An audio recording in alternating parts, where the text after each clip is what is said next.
Hello everyone. I'm Dr. Rajesh Kumar Jha, Assistant Professor, Department of Psychology, DVPG College, BHU, Varanasi. My course is Foundation of Psychology, Understanding Mind, Emotion and Behavior.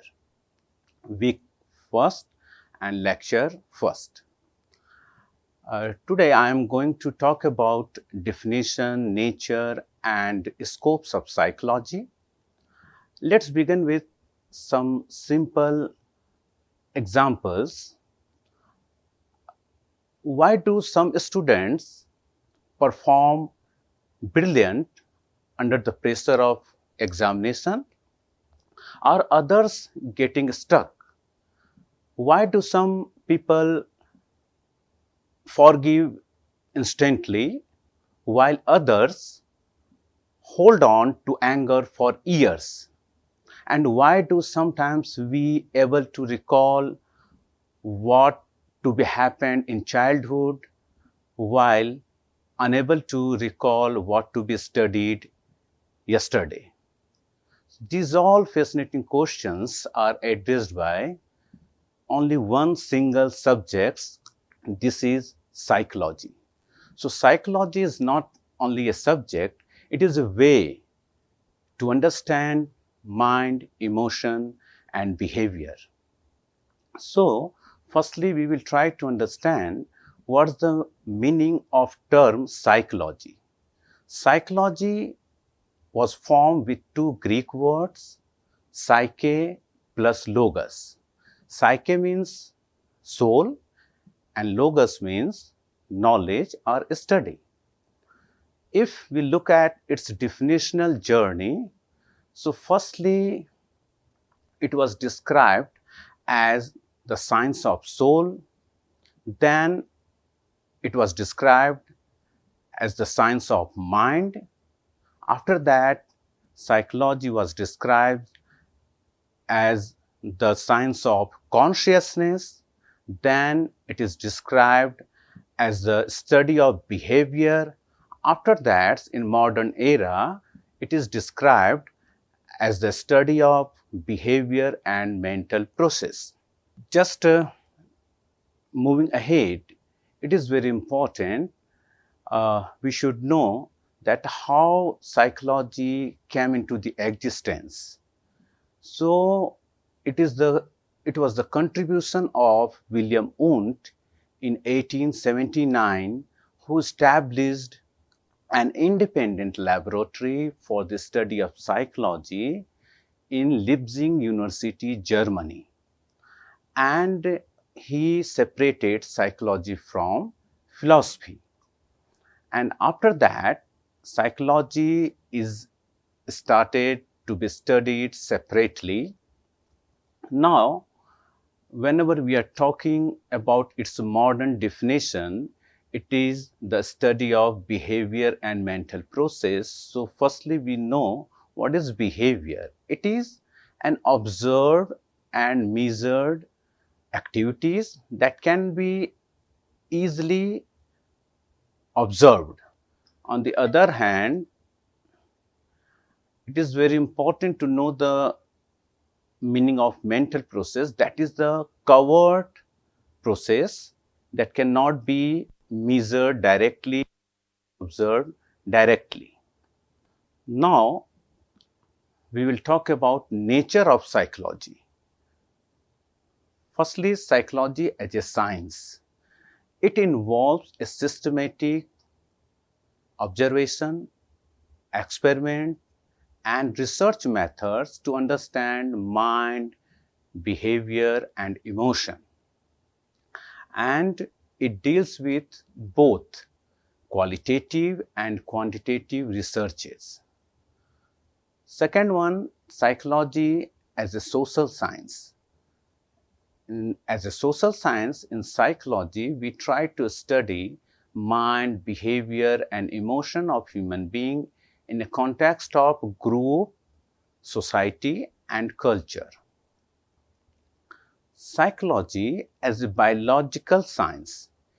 It studies human behavior, emotion, and mental process.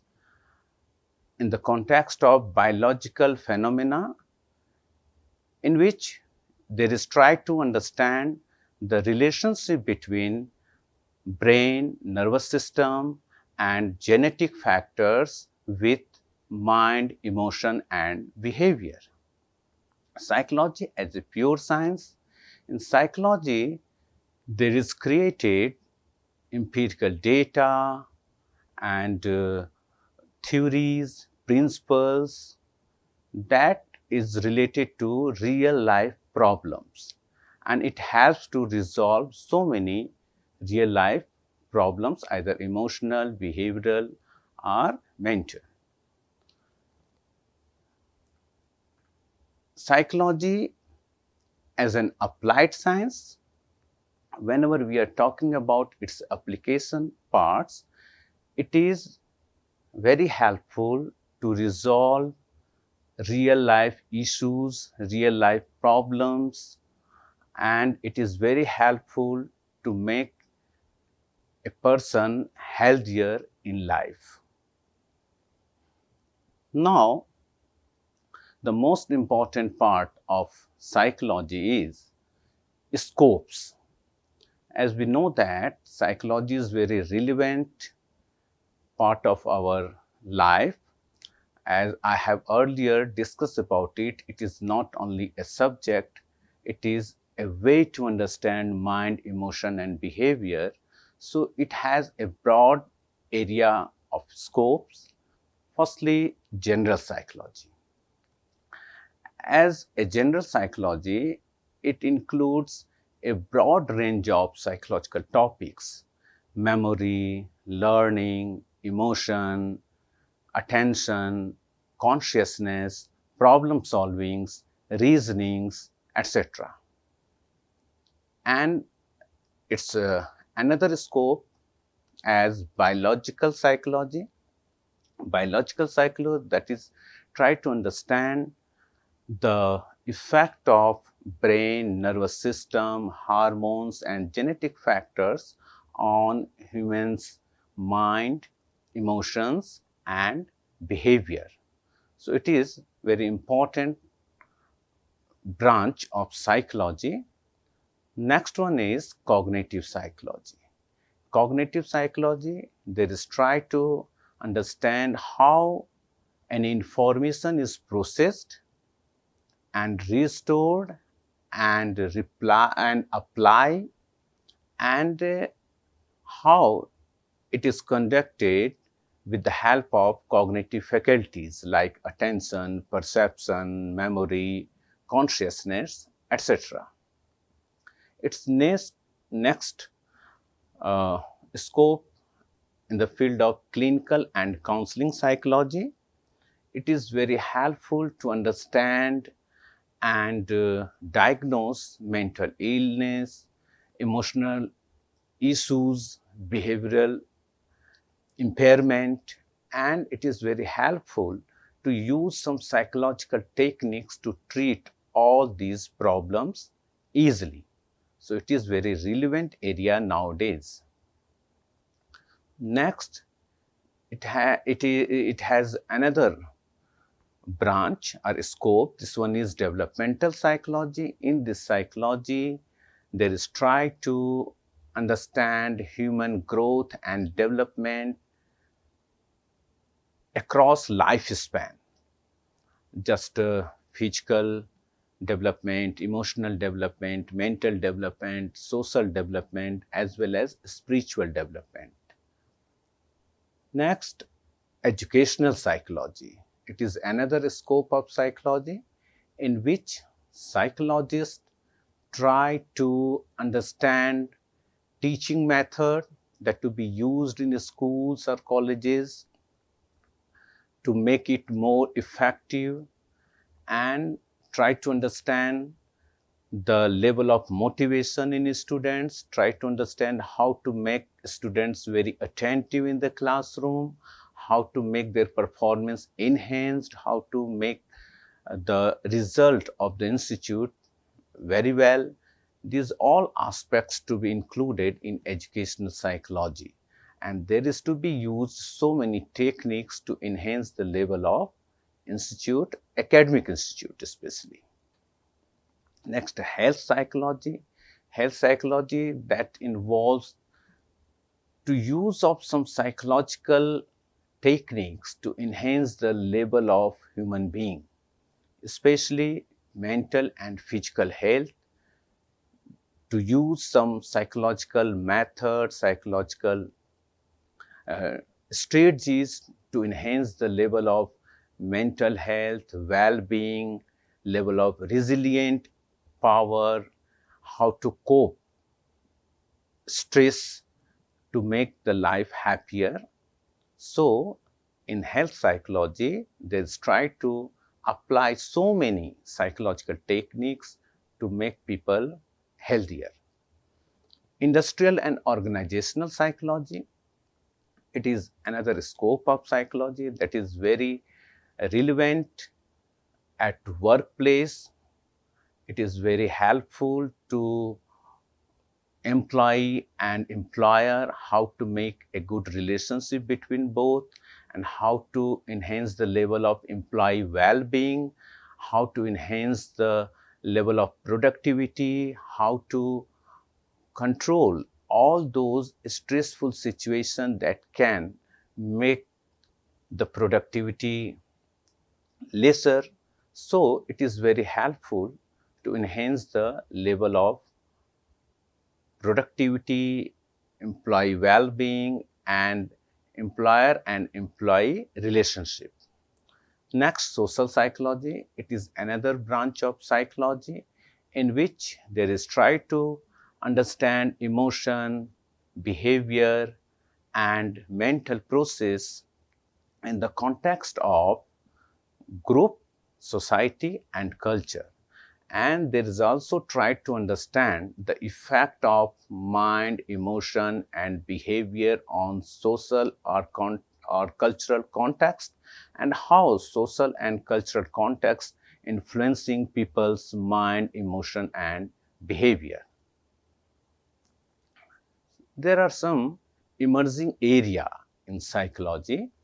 If I talk about, firstly, I talk about positive psychology.